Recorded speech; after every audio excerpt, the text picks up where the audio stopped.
Praise the Lord. கர்த்தருக்கு மகிமை உண்டாவதாக. இந்த காலை வேளையில் கர்த்தருடைய வார்த்தை மூலமாய் உங்கள் யாவரையும் சந்திப்பதிலே நான் மிகுந்த மகிழ்ச்சி அடைகிறேன். அப்போஸ்தலர் நடவடிக்கைகள் 27ஆம் அதிகாரம் 25ஆம் வசனம். ஆனபடியினால் மனுஷரே திடமனதாயிருங்கள், எனக்கு சொல்லப்பட்டபடியே நடக்கும் என்று தேவனிடத்தில் நம்பிக்கையாயிருக்கிறேன். ஆமென்.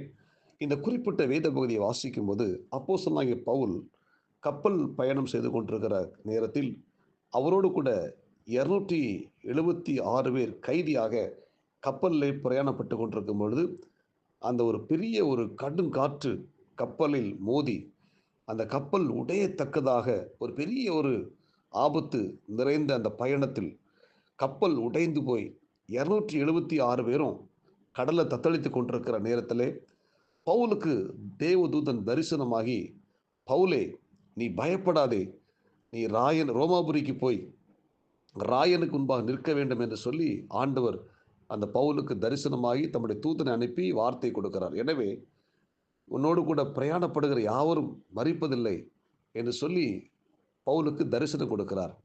இந்த வார்த்தையை கேட்ட பவுல் தன்னோடு கூட கப்பல்ல பயணம் பண்ண கைதிகள், மற்ற கைதிகள் எல்லாரும் கடலை தத்தளித்து கொண்டிருக்கும் போது அவங்கள்ட்ட போய் சொல்றாரு, நீ யாரும் பயப்பட வேண்டாம், திடமனதாயிருங்கள், எனக்கு சொல்லப்பட்டபடியே நடக்கும் என்று நான் தேவனிடத்தில் நம்பிக்கையாக இருக்கிறேன் என்று சொல்லி அந்த வார்த்தையை சொல்லி தண்ணீரை தத்தளித்து கொண்டிருக்கிற, உயிருக்கு போராடி கொண்டிருக்கிற அவர்களுக்கு கர்த்தருடைய வார்த்தையை சொல்லி நம்பிக்கை ஏற்படுத்தி அந்த 276 பேர் பத்திரமா கரை சேர்ந்தார்கள். அன்பான தேவனுடைய பிள்ளைகளே, இந்த காலை வேளையில் நம்முடைய வாழ்க்கையிலும் சில சமயத்தில் நம்ம நம்பி வந்த படகு உடைந்து போய், நம்முடைய நம்பிக்கை உடைந்து போய் இன்னைக்கு அநேகர் தத்தளித்து கொண்டிருக்கிறாங்க.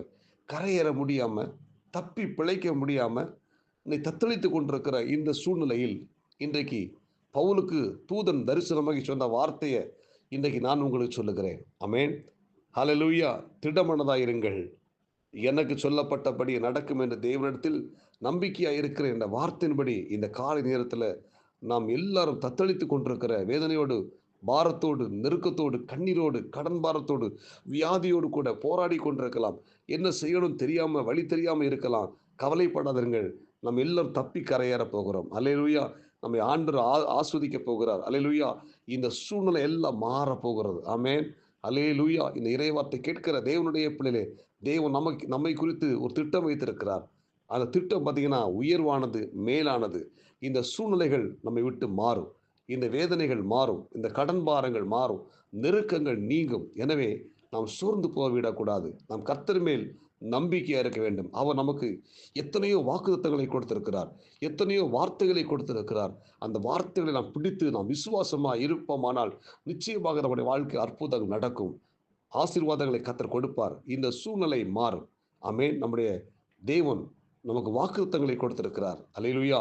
அந்த வாக்குத்தத்தங்களை நாம் பிடித்துக் கொள்ள வேண்டும்.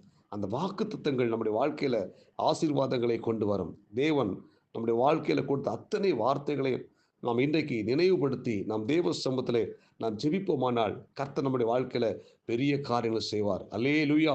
இந்த பவுல் தத்தளித்து கொண்டிருக்கிற மக்கள் மத்தியில் போய் கர்த்தருடைய வார்த்தையை சொல்லி நம்பிக்கை ஏற்படுத்தி அந்த 276 பேரும் பத்திரமா கரையேறது போல இன்றைக்கு தண்ணில தத்தளித்து கொண்டிருக்கிற சூழ்நிலை இருக்கிற உங்க வாழ்க்கையில கர்த்தருடைய வார்த்தை புறப்பட்டு வருகிறது.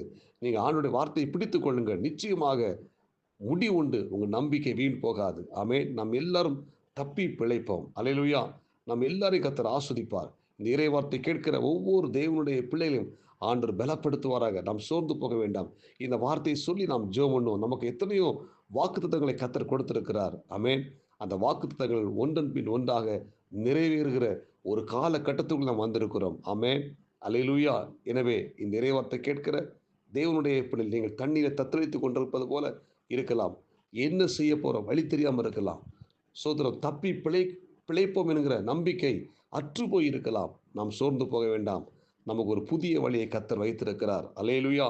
நாம் தப்பி கரையேறி அநேகருக்கு ஆசீர்வாதமான பாத்திரமாய் கர்த்தர் உங்களையும் என்னையும் ஆண்டவர் பயன்படுத்துவாராக. ஆமென். எனவே நாம் சோர்ந்து போக வேண்டாம். தேவன் நமக்கு கொடுத்த வாக்குத்தத்தங்களை நினைவு கூர்ந்து அந்த வாக்குத்தத்தங்களை பிடித்து நாம் ஜெபிப்போம். நிச்சயமாக நம்முடைய வாழ்க்கையில் அற்புதம் நடக்கும். அதிசயம் நடக்கும். இந்த சூழ்நிலைகள் மாறும். கர்த்தர் நம்மை ஆஸ்வதிப்பார். ஆமென். எனவே இந்த 276 பேர் தப்பி பிழைத்து மெலித்தா என்கிற தீவுக்கு போய் அங்கிருந்து அவர்கள் மறுபடியும் ஒரு புதிய கப்பல் ஏறி தங்களுடைய நாட்டுக்கு திரும்பி போனது போல நம்மை கர்த்தர் ஆஸ்வதித்து நமக்கு ஒரு புதிய அத்தியாயத்தை கொடுத்து நம் ஒவ்வொருத்தரையும் கர்த்தர் பலப்படுத்துவாராக. இந்த இறைவார்த்தை கேட்கிற தேவனுடைய பிள்ளைகளே, நாம் சோர்ந்து போக வேண்டாம். தைரியமாயிருப்போம். திடமனதாயிருப்போம். ஆமென். நமக்கு சொல்லப்பட்டபடியே நடக்கும். தேவன் நம்முடைய வாழ்க்கையில கொடுத்த அத்தனை வார்த்தைகள் நிறைவேறும். ஒன்றும் தவறாது. கர்த்தர் நம்மை ஆஸ்வதிப்பாராக. ஜெபிப்போமா? பரலோக தேவனே, இந்த இறைவார்த்தை கேட்ட ஒவ்வொரு தேவனுடைய பிள்ளைக்காக நான் ஜெபிக்கிறேன். இந்த இறைவார்த்தை கேட்ட ஒவ்வொரு தேவனுடைய பிள்ளைகளையும் கர்த்தர் ஆஸ்வதிங்க. பவுல் சொன்னது போல திடமனதாயிருங்கள். எனக்கு சொல்லப்பட்டபடியே நடக்கும் என்று சொல்லி தேவனிடத்தில் நம்பிக்கையா இருக்கிற இந்த வார்த்தையின்படி இந்த இறைவார்த்தை கேட்கிற ஒவ்வொரு தேவனுடைய பிள்ளைகளும் ஆண்டவர் நீங்க கொடுத்த வார்த்தைகள் அதை நம்பி இருக்கிறாங்க. ஆண்டவரே, தத்தளித்து கொண்டிருப்பாங்க, வேதனையோடு கொண்டிருக்கிறாங்க, கடன் பார்த்தோடு இருக்கிறாங்க. இந்த சூழலை மாறி நம்முடைய பிள்ளைகளை கர்த்தர் ஆஸ்வதிங்க. இந்த இறைவார்த்தை கேட்ட ஒவ்வொரு தேவனுடைய பிள்ளைகளை பொறுப்படுத்திக் கொள்ளுங்க. இயேசுவின் நாமத்தில் ஜெபிக்கிறோம் நல்ல பிதாவே. ஆமென். God bless you. உங்கள் யாவரையும் கர்த்தர் ஆஸ்வதிப்பார். ஆமென்.